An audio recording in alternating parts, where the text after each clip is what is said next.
Apocalipse capítulo 15. Nós vamos ler todo o capítulo 15 de Apocalipse, que inaugura uma nova sessão também do livro. É um capítulo menor, então nosso tempo hoje vai ser mais curto também aqui, se Deus quiser. Apocalipse 15. Vi no céu outro sinal grande e admirável, 7 anjos. Que sinal era esse? 7 anjos, tendo os 7 últimos flagelos, pois com este se consumou a cólera de Deus. Vi como que um mar de vidro mesclado de fogo, e os vencedores da besta, da sua imagem e do número do seu nome, que se achavam em pé no mar de vidro, tendo harpas de Deus, e entoavam o cântico de Moisés, servo de Deus, e o cântico do Cordeiro, dizendo: grandes e admiráveis são as tuas obras, Senhor Deus Todo-Poderoso. Justos e verdadeiros são os teus caminhos, ó Rei das nações. Quem não temerá e não glorificará o teu nome, ó Senhor? Pois só tu és santo. Por isso todas as nações virão e adorarão diante de ti, porque os teus atos de justiça se fizeram manifestos. Depois destas coisas olhei, e abriu-se no céu o santuário do tabernáculo do testemunho, e os 7 anjos que tinham os 7 flagelos saíram do santuário, vestidos de linho puro e resplandecente, e cingidos ao peito com cintas de ouro. Então, um dos 4 seres viventes deu aos 7 anjos 7 taças de ouro, cheias da cólera de Deus, que vive pelos séculos dos séculos. O santuário se encheu de fumaça procedente da glória de Deus e do seu poder, e ninguém podia penetrar no santuário enquanto não se cumprissem os 7 flagelos dos 7 anjos. Amém e amém. Vamos orar mais uma vez, pedir a Deus para ter misericórdia de nós. Graças nós te damos, ó Deus, por estarmos aqui nessa noite. Louvamos ao Senhor pela vida do Anderson, pelo trabalhar do Senhor na vida dele, e pedindo que o Senhor o fortaleça na caminhada, juntamente com a Renata e com o bebê que está chegando, ó Deus. Que essa família continue sendo para a honra e glória do Senhor, e que se inaugure um novo tempo na história deles, ó Deus, e na história dessa igreja, na história do Evangelho nessa cidade, nesse estado, no nosso país. Em nome de Jesus, fortaleça a vida do Anderson, ó Deus, cada vez mais. Obrigado pela vida da Sandrinha, Baltazar, do Nax, Rony, que completam mais um ano de vida, por todos que já completaram e completarão mais um ano de vida nesse mês também. Que a boa mão do Senhor permaneça sobre cada um de nós. Nós pedimos também, ó Deus, agora, mais uma vez, que o Senhor fale conosco, que o Teu Espírito Santo, ó Deus, ministre ao nosso coração, nos traga entendimento e aplicação dessa palavra, ó Deus. Não permita que eu a empobreça, perdoa os meus pecados, lava-me de toda a minha iniquidade, que eu possa, ó Deus, apresentar somente aquilo que a Tua palavra diz ao nosso coração nessa hora, ó Deus. Tira todo motivo de distração, de desatenção, abre o nosso coração, que essa noite, ó Deus, enquanto a Tua palavra for sendo pregada, que ela traga, ó Deus, salvação, traga cura, traga restauração, traga arrependimento, traga libertação, traga quebrantamento também aos nossos corações nessa noite, ó Deus. Assim nós oramos, em nome de Jesus, amém e amém. As taças da ira de Deus e a alegria da sua igreja.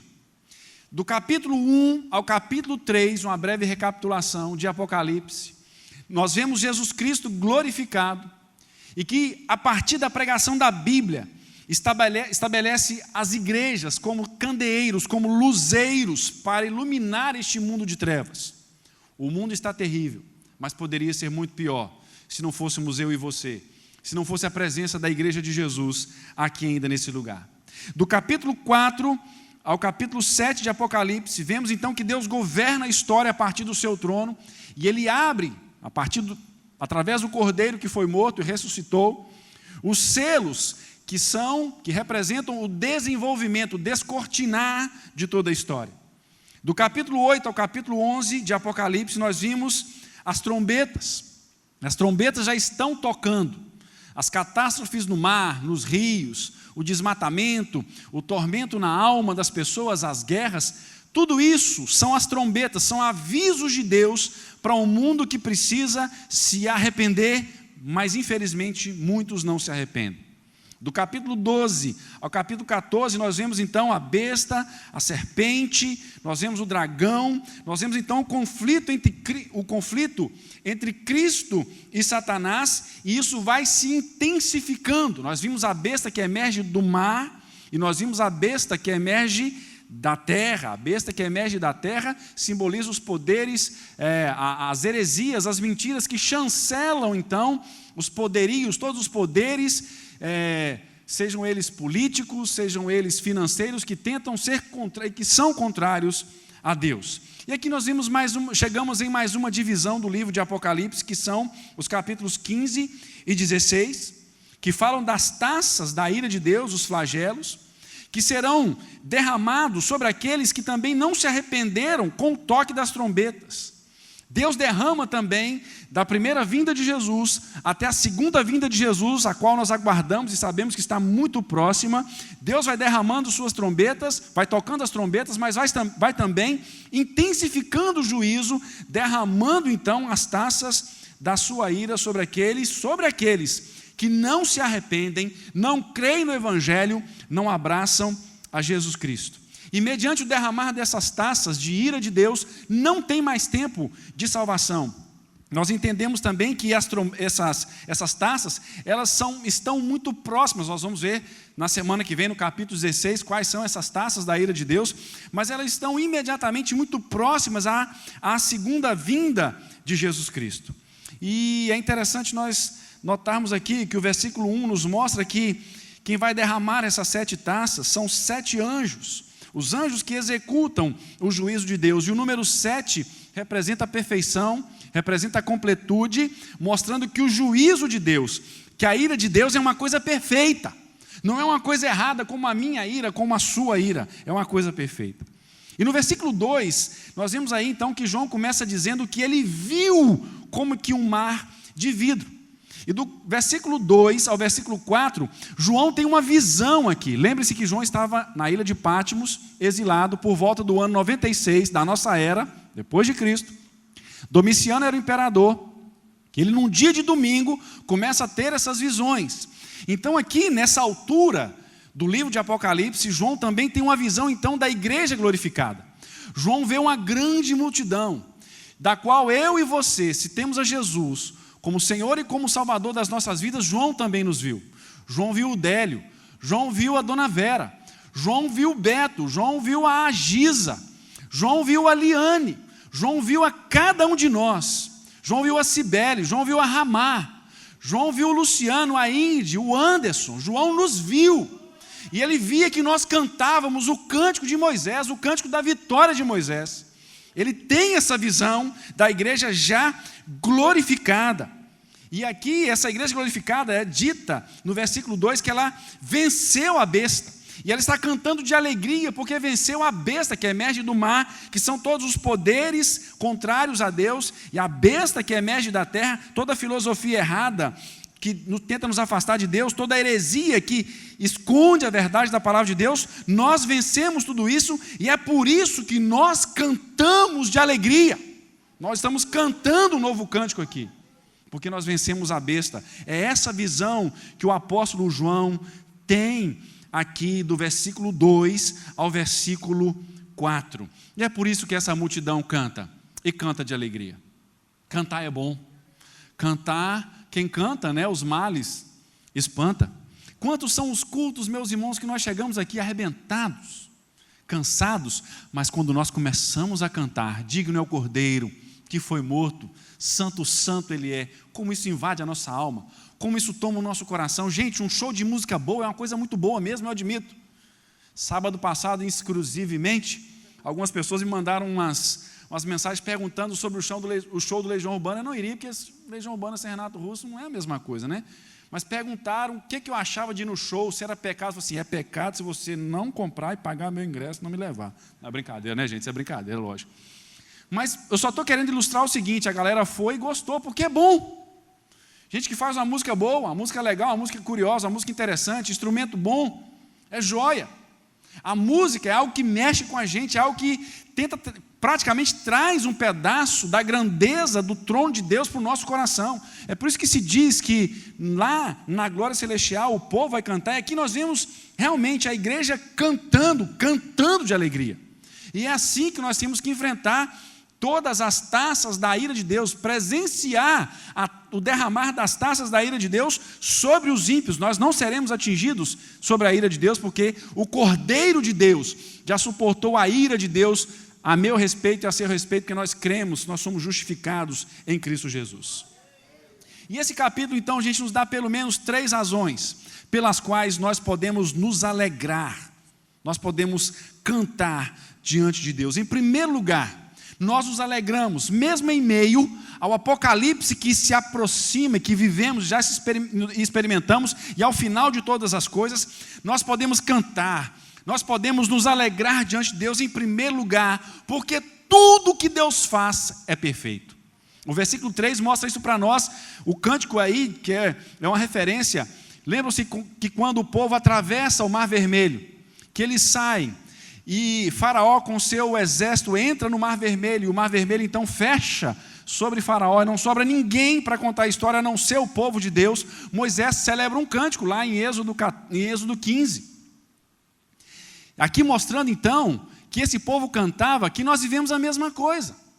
Nós tínhamos um inimigo, nós tínhamos um dono que era o diabo, e ao recebermos a Jesus, e o batismo do Anderson deixa isso muito claro hoje para nós, que nós somos do Senhor, os inimigos nós foram mortos, o diabo, os demônios não nos possuem mais, não mandam na nossa história, nós somos de Deus, nós somos de Jesus, nós temos outra identidade, outro RG, outro CPF, nós temos outros valores, porque nós somos do Cordeiro Santo, por isso nós cantamos esse cântico de vitória, esse cântico de libertação, esse cântico de proteção e de cuidado que Deus tem para nós. E diz aqui no versículo 3 que o cântico é assim: grandes e admiráveis são as tuas obras, Senhor Deus Todo-Poderoso, justos e verdadeiros são os teus caminhos, ó Rei das nações. O caminho de Deus, tudo que Deus nos faz é perfeito. Tudo que Deus faz é perfeito.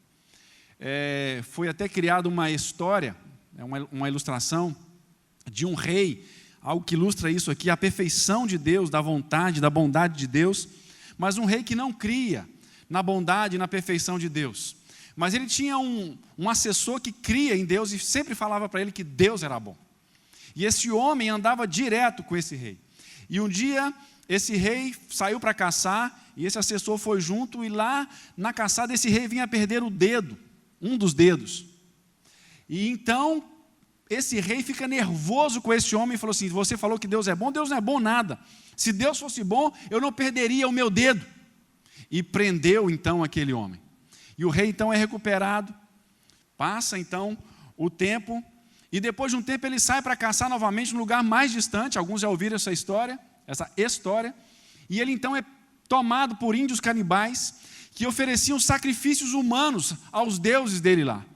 E quando ele chega diante do chefe dessa tribo, que ele seria então sacrificado, que ele foi, o sacerdote daquela tribo, foi ver então, analisar o rei como oferta para os deuses dele, percebeu que o rei faltava um dedo, era uma oferta imperfeita, então não podia ser oferecido, e aquele sacerdote daquela tribo, então liberta aquele rei. E quando aquele rei volta, faz o caminho agradecendo a Deus, Deus é bom, Deus é bom, Deus é bom, foi lá, libertou, foi lá na prisão para libertar então aquele assessor, e então chegando lá ele todo feliz, Deus é bom, mas a ficha dele caiu, Deus não é bom, porque se Deus fosse bom, eu não teria prendido você. Que rei difícil esse, né? E aí o empregado fala assim, o assessor fala assim: rei, Deus é bom sim, eu era o seu homem de confiança, eu estaria certamente lá com você, se eu estivesse lá com você, eu sou perfeito, eu tenho os 10 dedos, eu seria sacrificado e eu não estava lá. Os caminhos de Deus para cada um de nós são perfeitos. O Salmo 18, versículo 30 diz o seguinte: o caminho de Deus é perfeito, a palavra do Senhor é provada, Ele é escudo para todos os que nele se refugiam. O que nós temos que fazer é confiar nesse Deus, mesmo nas circunstâncias mais adversas, Na caminhada com Ele, nós precisamos entender que o caminho de Deus é perfeito. Ele tira proveito de todas as circunstâncias. Com o nosso Deus não se perde nada. Qualquer que seja a nossa situação, qualquer que tenha sido a nossa situação ontem, que seja hoje e será amanhã, nós temos a garantia da perfeição e da bondade dos caminhos de Deus nas nossas vidas. Eu não sei as lutas que cada um de nós aqui temos enfrentado, as dúvidas, os temores, os desencontros, as tristezas, as angústias, os problemas, os contratempos, as contrariedades, as oposições, nada, não sei, mas uma coisa nós podemos ter certeza pela palavra de Deus: o caminho de Deus é perfeito, Deus é bom, grandes e admiráveis são as obras do nosso Deus, justos e verdadeiros são todos os caminhos de Deus para com cada um de nós, e é por isso que nós podemos nos alegrar, e é por isso que nós podemos celebrar e cantar ao nosso Deus. Mas em segundo lugar, nós também podemos nos alegrar como igreja, como povo do Senhor, e João ainda vê isso aí no versículo 4, a igreja celebrando e cantando no céu, a segunda razão é porque a santidade de Deus é algo que nos atrai. No versículo 4 diz aí: quem não temerá e não glorificará o teu nome, ó Senhor, pois só tu é santo. A igreja aqui, glorificada, canta a santidade de Deus. E diz aí também que todos um dia terão que vir e celebrar e cantar a santidade de Deus. E é a santidade de Deus que nos atrai. É a santidade de Deus que nos seduz, que nos aproxima diante de Deus. E a Bíblia, de Gênesis a Apocalipse, enfatiza a santidade de Deus. Agora é interessante notar que a santidade de Deus não é meramente ética, não é somente moral, é também isso, porque Deus não mente, Deus não adultera, Deus não mata ninguém, nós sabemos muito bem disso, Deus não assassina ninguém. Mas a verdade é que isso faz parte da santidade, mas a palavra santo significa separado, ou seja, mostra para nós que nós não podemos ser panteístas, nem panenteístas. O que é o panteísmo? É afirmar que Deus é tudo, tudo é Deus. A caneta é Deus, esse móvel é Deus. Uma pessoa é um pedaço de Deus, isso é panteísmo, isso é uma heresia. O panenteísmo é dizer que toda a criação está também dentro de Deus, está contida dentro de Deus. Não é isso também. Deus é separado da criação. Deus é diferente de toda a criação. Ele cria todas as coisas, todas as criaturas, e é exatamente o fato dele ser separado e ter nos criado que traz a nós o sentido, então, o desejo de estarmos perto desse Deus. A santidade de Deus é a resposta, então, para todas as nossas questões. A santidade de Deus traz ao nosso coração a satisfação de todos os nossos desejos, dos mais intensos e profundos desejos. É a santidade de Deus que traz a realização dos nossos mais puros, belos e doces sonhos. É a santidade de Deus que nos traz a plena experimentação de conhecê-lo. Gente, coisa dura é não saber das coisas, fala a verdade. Quando você vai estar viajando, que você perde o caminho, você não conhece, não é ruim, gasta dinheiro, perde tempo, às vezes chega em um lugar perigoso. A falta de saber todas as coisas muitas vezes traz prejuízo ao nosso coração, mas a santidade de Deus vai trazendo a possibilidade de que nós então nos aproximemos de Deus. E é a santidade de Deus, é a beleza de Deus. A Bíblia fala da beleza da santidade de Deus, é por isso, é porque Deus é belo. Deus nos atrai e Ele vai atrás de nós. Tem um poema que está no livro, no excelente, no fantástico livro do John Stott, chamado Por que Sou Cristão? Um livro que eu tenho recomendado para todo mundo, para todas as pessoas que começam na caminhada ou que já estão na caminhada, mas ainda não leram. Ele fala de um poema chamado O Cão de Caça do Céu. Francis Thompson, que é um homem que foi abandonado pelos pais nas ruas de Londres, foi achado por um casal cristão, criado por essas pessoas, se tornou poeta, e ele escreve um poema lindo sobre como Deus vai atrás de nós e nos atrai também. E o início do poema diz assim, talvez a gente vai colocar aí na tela aí também, diz assim: dele, se referindo a Deus, dele fugi noites e dias adentro, dele fugi pelos arcos dos anos, dele fugi pelos caminhos dos labirintos da minha própria mente. Você consegue entender isso? A gente fica evitando Deus, suprimindo Deus na nossa mente. E no meio de lágrimas dele me ocultei, e sob riso incessante. Por sobre esperanças panorâmicas corri, e lancei-me precipitado para baixo de titânicas trevas de temores abissais, para longe daqueles fortes pés que seguiam após mim, mas com desapressada perseguição, e com inabalável ritmo, deliberada velocidade, majestosa urgência, eles marcavam os passos, e uma voz insistia mais urgente que os pés. Essa voz dizia para ele: todas as coisas traem a ti, que traíste a mim. Preste atenção nisso. Há tantas pessoas hoje tristes, amargas, parece que nada dá certo. E ao experimentarem isso, ao verem, sentirem isso, muitas vezes nós nos esquecemos disso que está aqui, que todas as coisas e todos nos traem quando nós traímos a Deus. Nada dá certo quando nós traímos ao nosso Deus. Mas quando nós desejamos a santidade de Deus, a presença de Deus, nós temos tudo o que nos traz alegria, porque a verdadeira alegria é termos Deus na nossa vida, no nosso coração. O mundo está um caos, é verdade, mas o povo de Deus pode se alegrar, porque Deus faz tudo perfeitamente e se doa em beleza, em santidade a mim e a você. O que o mundo pinta de Deus, o que a mídia, lembra que eu falei que na besta que emerge do mar lá, fala que tinha uma boca que falava blasfêmias. Você se lembra que nós falamos ali, que ali são os meios de comunicação, são as mídias que tentam denegrir o nosso Deus, tentam pintar Deus de uma forma feia. Mas Deus não é feio. Deus é a beleza, porque o diabo é que tenta pintar Deus feio, mentindo para nós, mas Deus é a essência de toda a beleza.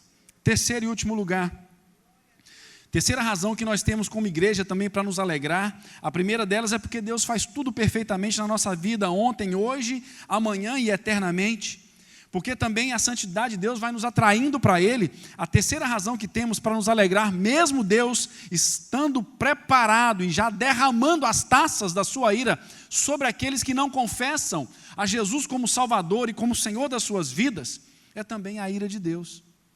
E nós vemos isso dos versículos 5 ao versículo 8. João então, o apóstolo João, o apóstolo do amor, após ver a igreja glorificada, João agora vê um grande sinal no céu, ele vê um tabernáculo, ele vê um templo no céu, um grande templo no céu. E esse tabernáculo era o tabernáculo do testemunho. Essa expressão é uma referência à Arca da Aliança, que é aquela que o Steven Spielberg fez um filme, né? Como é que era o nome mesmo lá do Indiana Jones, né? Em busca da Arca Perdida. Não vai achar nunca. Nunca mais vão achar. Acabou. No ano 70 já tinha desaparecido já tinha acabado a Arca. E então, mas aqui é uma referência ao tabernáculo móvel lá no deserto e depois ao templo de Jerusalém, edificado por Salomão. E aqui é uma referência às tábuas da lei que foram colocadas ali dentro, os 10 mandamentos. E os anjos saem dali porque, através da lei, é por causa da quebra dessas leis, os 10 mandamentos, que as taças da ira são derramadas. É por causa da desobediência do povo, então, que aos seus mandamentos, que a ira de Deus, então, tem que ser derramada. E diz aí o texto que os anjos são vestidos de uma forma muito bonita, eles são vestidos de linho puro e resplandecente, cingidos ao peito com cintas de ouro. Isso mostra aqui a santidade, a dignidade e a autoridade do derramar dessa ira de Deus sobre os ímpios. Um dos 4 seres viventes, representando toda a criação, entrega então aos 7 anjos essas 7 taças da ira de Deus. Lembremos-nos que essas taças eram usadas para colocar incenso no templo, e o incenso em Apocalipse sempre lembra a oração da igreja, e Apocalipse capítulo 8 nos lembra que quando o povo de Deus ora, o céu se para. 30 minutos. Quando nós oramos, Deus para nos ouvir. E essas taças são cheias das orações do povo de Deus, e o céu se para então, só que depois Deus ouve essas orações, e no momento certo, determinado por Ele, a bem das nossas orações, Ele devolve essas orações em resposta em situações que acontecem na terra. É exatamente isso que está acontecendo. E aqui diz que esse Deus É o Deus que vive pelos séculos dos séculos. Ou seja, quando nós nos ajoelhamos para orar, nós não estamos falando para o nada. Nós estamos falando para um Deus que é vivo. Porque muitos deuses das nações que têm imagens, que têm ícones, têm representações, eles têm olhos, mas não veem, Salmo 115. Tem boca, mas não falam, tem nariz, mas não cheiram, tem ouvidos, mas não ouvem, tem mãos, mas não apalpam, tem pés, mas eles não andam. Mas o nosso Deus é o Deus que vive pelos séculos dos séculos, é o Deus que responde a nossa oração. Glória a Deus por isso. Nossa irmã Débora está aqui, semana passada mandou um WhatsApp pedindo oração pelo pai dela que estava passando por uma cirurgia. Imediatamente falei, Débora, vamos orar, vou passar para o grupo de intercessão da nossa igreja. A Silvânia Daré pegou e já pulverizou para o grupo, e ela e os médicos estão de bobeira do que Deus está fazendo na recuperação do pai dela. Glória a Deus por isso. Deus responde a nossa oração, Deus ouve a nossa oração. É muito maravilhoso, é fantástico isso. E a fumaça que é descrita aí, no versículo 8, mostra a aprovação de Deus desse derramamento das taças da sua ira. Quando o tabernáculo foi construído por Moisés, desceu fumaça sobre esse tabernáculo. Quando o templo, então, que já era fixo em Jerusalém, foi construído e Salomão vai orar consagrando esse templo, desce uma fumaça também sobre o templo e ninguém consegue entrar, mostrando aqui, então, que quando enche esse santuário de fumaça, Deus está aprovando a ação dos anjos de levarem as taças da ira de Deus. Os juízos sobre os ímpios têm a aprovação de Deus. E agindo Deus, quem impedirá? Se cair na mão de alguém, ao outro alguém vai nos libertar. Mas se cair nas mãos de Deus, quem que nos tira das mãos de Deus?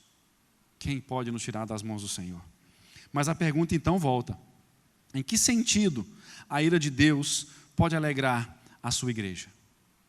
Quando se fala em ira, quando se fala em amor, voltando um pouquinho, de Deus, nós conseguimos compreender. Mais ou menos, porque nosso conceito de amor também está muito deturpado. Mas quando se fala em ira de Deus, muitas pessoas não conseguem aceitar isso. Deus não se ira. E aí cria um Deus. Temos que tomar cuidado para não quebrar o segundo mandamento, de não fazer outros deuses. A Bíblia fala muito e bastante da ira de Deus.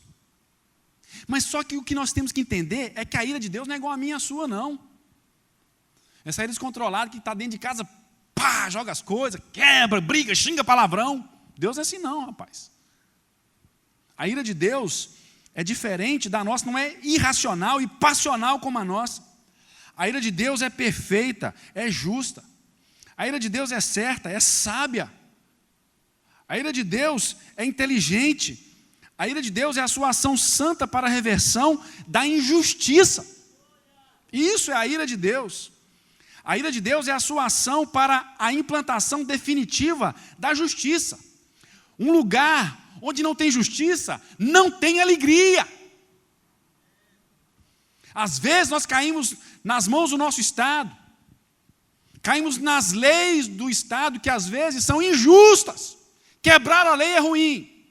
Mas também a Bíblia diz que ai daqueles que promulgam leis injustas. Leis injustas para empresários. Leis injustas para professores na escola. Leis injustas para proprietários de veículos, enfim. Deus está de olho nisso. E a ira de Deus é exatamente isso. É a sua ação para a implantação definitiva da justiça. A ira de Deus é a vindicação, a confirmação da sua divindade. Sem ira, Deus não seria Deus. O amor inclui a ira. Sabe, meus irmãos, muitos meninos hoje perderam o tino, o rumo da vida. E matam e se matam porque não tiveram um pai que aprendeu que não amou de verdade. Porque é a ira que nos leva a dar uma chinelada no bumbum de um filho para consertar o coração do nosso filho. Tem pai que absorveu as propagandas da besta que emerge do mar e nunca corrigiram seus filhos. A Bíblia diz que Adonias era um meninão lá, porque Davi nunca tinha contrariado Adonias. E aí nós estamos deixando de esquentar o bumbum dos nossos filhos e gelando o coração dos nossos filhos, transformando em monstros muitas vezes, em mimadões. Meninos que têm 30, 40 anos não viraram homem ainda. não viraram gente, não contribuem quase nada com o outro. Por quê? Porque tivemos um conceito deturpado de amor. A ira está dentro do amor. Deus se ira porque Ele nos ama. E tem coisas que a gente só faz na ira. Só a ira que nos leva a fazer, mas fazer uma coisa do jeito certo. E às vezes uma chinelada, guarda isso. Que a gente também, eu entendo que foi uma reação à geração anterior dos nossos avós, ou bisavós, que achavam que quando a Bíblia falava de usar a vara, achava que o braço, a mão fechada era a vara e podia bater em qualquer lugar. Não é isso. Também. Sempre o extremo é complicado. Sempre. Nós sabemos disso, a virtude está no equilíbrio. Mas Deus ama e por isso Ele se ira. Porque a ira conserta aquilo que está errado. A ira traz a justiça de volta. Um autor disse o seguinte, vai colocar na tela aí também. Se Deus deixar de mostrar a sua ira, Ele será injusto consigo mesmo, porque negará a sua própria santidade.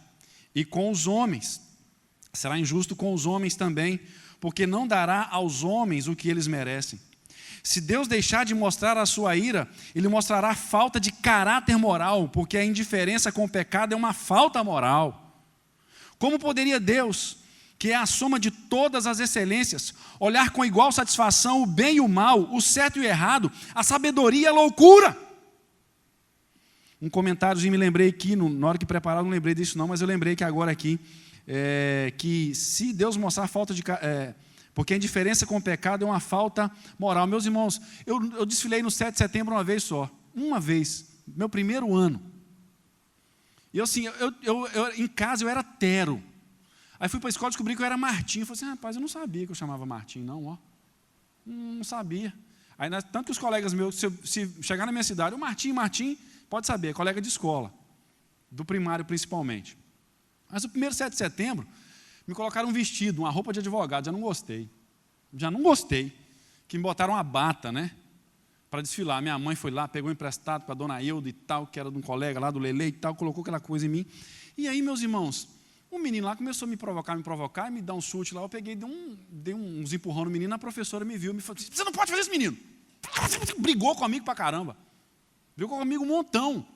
E eu achei aquilo muito injusto, super injusto. Eu falei assim, professora, mas ele fez isso, não quero saber. O que eu fiz? O que eu não deveria ter feito. Fugi, fui embora. Cheguei lá em casa com um negócio na mão. Mas já acabou, Tero? Acabou, mãe. Mentira, acabou nada. Apanhei. O crente, o irmão Martinho Lutero apanhando. Tinha 7 anos de idade. 8, já tinha 8.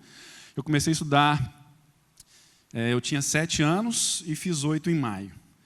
Na primeira série, né, que era o primeiro ano, né, primeira série. Mas o meu sentimento, sabe o que foi com a professora? A raiva não foi da minha mãe, não. Porque se fosse minha mãe, eu faria do mesmo jeito. Foi com a professora. Porque ela meio que viu que o menino estava me agredindo primeiro. Eu sei que eu errei, gente. Perdão, em nome de Jesus, está perdoado, né? Amém, igreja? Vocês me perdoam também? Mas eu não aguentei, falei, Deus empurrando o menino também, uai. Uai, tem sangue de barata não, filho. Mas o que me chateou foi a injustiça. Porque o pecado do menino foi chancelado. Deus não age assim. Deus é justo. É por isso que nós podemos nos alegrar. Podemos nos alegrar que Deus é justo. E quando nós vemos as injustiças cometidas contra a igreja, por aqueles que não têm o Senhor, meus irmãos, deixa eu falar para vocês uma coisa, que eu sempre uso esse exemplo aqui, mas quando aqueles, passou aqui na igreja, eu tive dificuldade, eu não consegui ver direito, quando degolaram aqueles irmãos nossos lá, os cóptas. Me vieram alguns sentimentos, tristeza, vontade de chorar, medo e raiva, muita raiva, cruéis. Mas aqueles que não confessam a Jesus vão receber o derramar da taça da ira de Deus. Já estão recebendo, mesmo antes da segunda vinda de Jesus, e na segunda vinda de Jesus vai ser total e pleno. Uma história que talvez vocês já ouviram, eu quero ler porque ela é um pouquinho, já estou encerrando, tá, gente? Ela é um pouco, tem que pensar bastante para ouvir, até escrevi, digitei, nós vamos projetar aí, mas uma história ilustra essa questão da ira de Deus, mas antes, eu quero só responder a pergunta. A pergunta continua, em que sentido a ira de Deus alegra a sua igreja? Primeiro, porque a ira é a confirmação da plena divindade de Deus, e é a sua divindade que é tudo que nós mais precisamos e queremos. Nós precisamos de Deus. E é também porque, através dela, faltou uma palavrinha aí, que se é instalada a justiça na história. Então, uma historiazinha vai ilustrar para nós aí isso aí. Conta uma lenda que certa vez Moisés estava sentado em meditação profunda perto de um poço. Um caminhante parou para beber água desse poço, e quando o fez, sua bolsa caiu do cinto na areia. O homem partiu. Pouco tempo depois, outro homem passou pelo poço, viu a bolsa e a apanhou. Mais tarde, parou o terceiro homem para saciar a sede e adormeceu na sombra do poço. Entre mentes, nesse meio de tempo, o primeiro homem deu falta da bolsa lá longe e, supondo que a tivesse perdido perto do poço, voltou, acordou o terceiro homem que estava dormindo, que evidentemente não sabia nada da bolsa, e exigiu desse homem a devolução do seu dinheiro. Seguiu-se uma briga muito cruel, e o primeiro homem que tinha perdido a bolsa matou o terceiro homem que tinha parado ali só para dormir.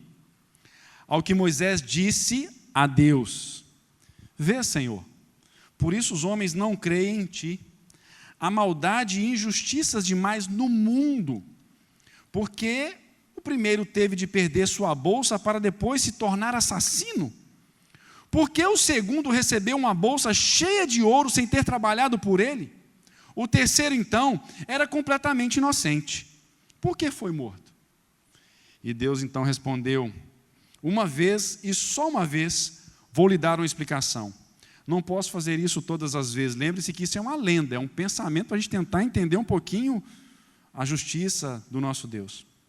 Moisés, é o seguinte: o primeiro homem era filho de ladrão.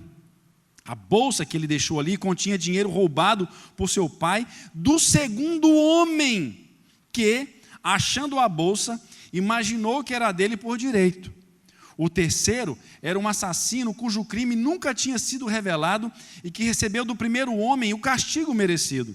No futuro, creio que há sentido e justiça no que aconteça, mesmo quando você não entende. Conseguiu entender a história? Deu para entender? A justiça de Deus, a ira de Deus, deve nos alegrar. Deus não é somente bom, nós cantamos um cântico, né? Deus é bom em todo tempo Deus é bom, mas Deus é justo também, justo. E isso pode e deve nos alegrar, porque na glória, nós nunca teremos a sensação de termos sido lesados. Ninguém. E é ruim, às vezes, meus irmãos, vamos falar a verdade, às vezes nós somos lesados em alguma coisa na nossa vida, nós perdoamos, mas chega um dia lá na frente que a gente lembra daquilo, dá uma dorzinha, não dá? Ou é só comigo que acontece isso? Não é só comigo? É sacanagem isso, né? É palhaçada, é covardia. Porque não é possível, eu não sou tão pecador assim, aliás, sou, né? Eu sei que isso acontece com todo mundo. E a questão é, nós já fomos injustiçados. Nós já fomos prejudicados pelos pecados de outras pessoas. Deus é justo. E no tempo certo vai manifestar a sua ira aos impenitentes, àqueles que não querem receber a Jesus como Senhor, como Salvador das suas vidas. E eu concluo.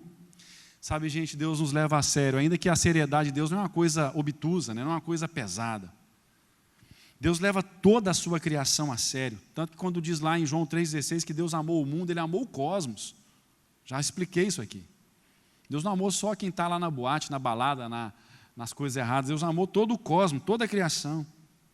E Deus nos leva a sério, Deus leva os impenitentes a sério. As taças da ira de Deus mostram isso. Deus não está brincando com nada nem com ninguém. Precisamos lembrar que Deus vai acertar contas. E não é por maldade, não é porque Ele é Deus, mas porque é necessário, a justiça exige isso. Aqueles que não servem a Jesus, independente da sua religião. Não é que serve uma religião. Está assim de gente que está servindo um monte de religião, nunca pensou, nunca soube quem é Jesus Cristo. E esse é um risco que nós corremos. Aqueles que não servem precisam repensar, porque Deus vai derramar a sua ira. Em contrapartida, no meio disso, enquanto Deus já vai, nós vamos ver com mais detalhes semana que vem, essas taças da ira de Deus. Mas Deus já está derramando também essas taças. E é isso que precisa nos alegrar o coração. Porque Deus é perfeito nos seus caminhos. Porque Deus é santo e nos atrai a Ele.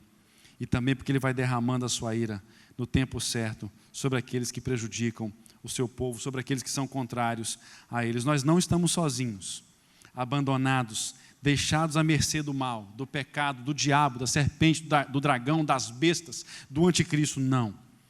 Nós estamos, aqueles que têm Jesus como Senhor, como Salvador das suas vidas, estão eternamente seguros nas graciosas mãos do Todo-Poderoso Deus. Que Deus me ajude, que Deus nos ajude. Amém e amém. Amém. Vamos terminar, gente? Vamos encerrar o nosso culto. Eu queria encerrar hoje orando por qualquer pedido que você tenha trazido no seu coração. Vamos ficar em pé? Por qualquer necessidade que tenha apresentado ao seu coração.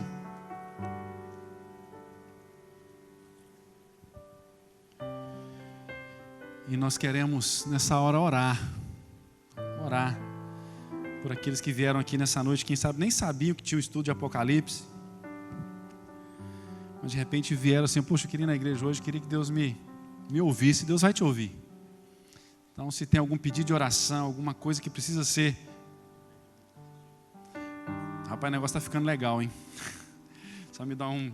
Pessoal aqui mandando um abraço. Pedi mandar um abraço, pessoal da internet, lembrando aqui. Programa de pau, que legal. A Keila Godinho está pedindo oração pela família dela.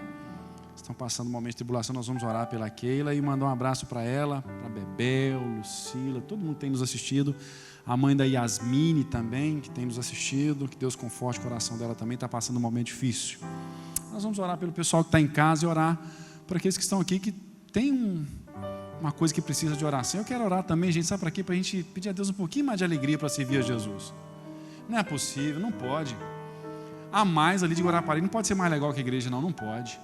Pode ser até mais legal no jogo de luz, na balada, no pecado, mas na caminhada com Deus não pode, não. Entendeu? Vir para a igreja não pode ser um peso, não. A gente tem que vir feliz também. Mas se for um peso, vem que vai ficar feliz aqui também, em nome de Jesus. Vai se alegrar. Então, eu gosto de orar nesse sentido, para a gente pedir mais alegria a Deus na nossa caminhada. Essa mudança, essa instabilidade política que tem reflexo financeiro, dólar sobe, dólar cai, não é? E vira aí desemprego e prejuízo de gente que não esperava. Se você tem algum pedido, vem aqui na frente, a gente orar juntos aqui para encerrar o nosso culto nessa noite, em nome de Jesus. Você chega aqui. De certa forma eu estou até feliz, porque não é muita gente que está na perrenga, né? Parece, né? Mas o que tiver precisando de oração hoje, seja na área relacional, familiar, justiça, tem um processo na justiça, né, que precisa ser desagarrado, vai desagarrar, irmã, irmão, em nome de Jesus. De repente aquele funcionário que colocou você lá no pau, né, como dizem por aí, que Deus tenha misericórdia dele, derrama a taça da ira, acerte de uma vez sobre ele, né? Assim, brincadeira, mas que Deus vele, cuide, o caminho de Deus é perfeito, vai dar certo. A gente vai terminar orando, a gente tem feito assim, sempre terminar orando pelas nossas necessidades. A gente não veio aqui especificamente para isso, mas veio para isso também, porque Deus é que resolve a nossa bronca mesmo. Hein? Vamos pedir para quem? Não é? Tem que pedir para Deus mesmo. Eu quero abrir meu coração não falando mal, mas faço parte de uma tradição onde se não podia quase pedir orar a Deus por cura, parecia que era pecado orar por cura. Parecia que era pecado ir na igreja, porque um dia você estava mal, a namorada terminava com o cara estava mal, não podia ir na igreja pedir. Claro que tem, rapaz. Deus se preocupa com os mínimos detalhes da nossa vida. Nós vamos orar, então, agora em nome de Jesus. Pai de amor, obrigado por essa noite, por esse dia especial que o Senhor nos deu. A força que o Senhor nos deu, a misericórdia do Senhor que renovou de manhã sobre nós. Por isso nós não fomos consumidos, estamos aqui recebendo da Tua paz e da Tua graça. Obrigado por cada um que aqui está, que aqui veio nessa noite. Todas as famílias aqui representadas. Deus leva cada um em paz, sustenta cada um, ouve, perdoa os nossos pecados. Livra-nos do mal, em nome de Jesus. E agora que estamos aqui, ó Deus, também apresentando ao Senhor nossos sonhos, nossos desejos, mas muito mais as nossas necessidades, os nossos problemas, as contrariedades que se nos têm apresentado, as oposições, as mentiras, os enganos, os quais nós fomos presa, a maldade, a crueldade de alguém, o destempero, o prejuízo financeiro, o prejuízo moral, o prejuízo emocional, o assédio moral, o assédio sexual, o assédio financeiro, quem sabe uma enfermidade, a vacina de H1N1 que sumiu. Deus, nós pedimos a proteção do Senhor sobre todos aqui também. Não permita que essa gripe pegue nenhum do teu povo, e nenhum nesse nosso estado. Tem misericórdia. Oramos por todos os detalhes da história de cada um aqui, a necessidade relacional, familiar de cada um, meu Deus. Tem gente aqui que luta contra a dor da solidão, a dor de não estar conseguindo se encaixar, se conectar, Senhor. Oh Deus, ouve o nosso clamor. Assim como Salomão, lá em 1 Reis, capítulo 8, vai orando, fazendo uma lista de pessoas que quando pecassem e recebessem dores por causa dos seus pecados, ó Deus, e que orassem ao Senhor naquele lugar, no templo, ó Deus, que o Senhor ouvisse a oração. Então nós fazemos a mesma coisa, ó Deus, cada um que trouxe o seu pedido, sua necessidade, ó Deus, em nome de Jesus, toma mesmo diante do Senhor e dá a resposta boa, dá paciência, porque sabemos que os caminhos do Senhor são perfeitos, o Senhor trabalha do jeito certo e na hora certa também. Deus, se o nosso problema hoje é impaciência, então, para esperar a resposta, coloca tranquilidade e não deixa nada faltar. Traz alegria para o nosso coração de andarmos com o Senhor. Traz alegria, ó Deus, para te servir. Pai, acende um fogo no meu coração, no nosso coração, de leitura da Bíblia, de oração, de ouvir mais músicas de Deus, de ler bons livros, livros edificantes. Coloca alegria na nossa caminhada, alegria lá no nosso trabalho, alegria na nossa casa, nos nossos relacionamentos conjugais, ó Deus, nos relacionamentos interpessoais, com as amizades. Faz-nos, ó Deus, fugir de todo mal, em nome de Jesus. Protege-nos, ó Deus. Pai, seja o que for, aquilo que eu não falei aqui, ó Deus, mas que é, de repente, a necessidade, o desejo de cada um aqui, a necessidade extrema de cada um aqui. Ó Deus amado, que o Senhor acolha no teu trono de graça, com um aroma suave, ó Deus. Receba a nossa oração nas taças, ó Deus, como incenso cheiroso, ó Deus, e traz a resposta para nós. Olha para a nossa igreja, para a Missão Praia da Costa, para os nossos pastores, Simon e Mirna, a equipe pastoral, os voluntários, os líderes, cada membro dessa igreja, os mais antigos, os mais novos, os que estão chegando, os que estão conhecendo a Jesus agora. Toma conta de cada um, da nossa igreja. Olha para a nossa cidade, nosso prefeito, os vereadores. Olha para o judiciário, ó Deus. Olha, ó Deus, para o nosso estado. Abençoa o estado do Espírito Santo, ó Deus. Que estado amado, povo querido. Abençoa esse estado, Deus. Derrama sobre nós tua graça. Me usa, ó Deus, para ser um instrumento vivo nas mãos do Senhor, para abençoar esse estado, ó Deus. Ó Deus, eu quero ser abençoado para abençoar. Nós queremos ser abençoados para abençoar.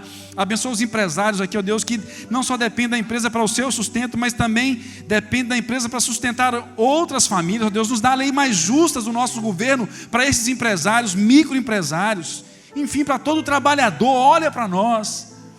Fortalece, ó Deus, tira a tristeza do nosso coração. Não nos deixe estarmos tristes, ó Deus, porque o carro é antigo, porque anda de ônibus ou de bicicleta, seja o que for. Alegra o nosso coração, Senhor. Enche o nosso coração de alegria. Enche o nosso coração de alegria, ó Deus.